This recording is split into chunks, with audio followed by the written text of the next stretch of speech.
Hi, I'm Bill O'Reilly. Thanks for watching us tonight. We have a very important program for you, including a story on thousands of illegal alien children somehow crossing into the USA, and the feds seem powerless to stop it.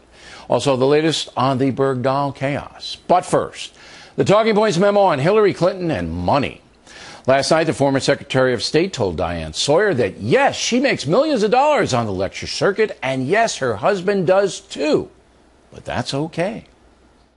We came out of the White House not only dead broke, but in debt. We had no money when we got there, and we struggled to, piece together the resources for mortgages for houses, for Chelsea's education. It was not easy. Bill has worked really hard, and it's been amazing to me. He's worked very hard. First of all, we had to pay off all our debts, which was, you had to make double the money because of, obviously, taxes, and then pay off the debts and get us houses and take care of family members. So that sounds like many Americans who work hard making money to provide security for their families. Not as much money as the Clintons, but you get my point. However, if Hillary Clinton runs for president, how can she even mention income inequality? Mrs. Clinton gets paid about $200,000 for a speech, and she flies to the venue in a private jet. And you know what? There's nothing wrong with that. Bill and Hillary Clinton have a unique position in the world, and many people want to hear what they have to say. Mrs. Clinton also has a new book out, for which she was paid more than $10 million. Again, nothing wrong with that. Publisher believing it will make money selling Hillary's book. That's capitalism.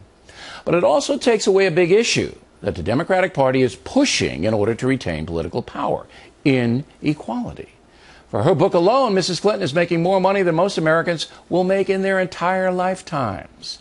So if you want an example of income inequality, I believe Hillary Clinton is the poster lady. In fact, she didn't even write the book. Others did. She provided notes, guidance, point of view, but she did not put the words on the paper. Again, nothing wrong with that.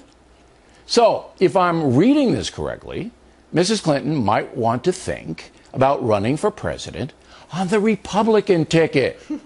She's obviously worried about taxes, obviously a hard worker, and she's making Romney-type money in the free marketplace, is she not? Also, she doesn't feel guilty about it. She's a one-percenter. She has far more cash than most Americans even dream of having. Now, if Mrs. Clinton does run as a liberal Democrat and does start spouting income inequality, talking points will be offended. If you really believe that capitalism is distorted, a bad thing, because it provides the opportunity to make millions, then you can't be vacuuming up the money. That would be hypocritical. If the Clintons want to give the money to charity, that's another story. But at this point, Bill and Hillary are living very well. Giant homes, private jets, every luxury. Again, nothing wrong with that. They earned it. Finally, a piece of advice to the Democratic Party: if Hillary is your nominee, stow the income inequality stuff. Not going to play with the folks.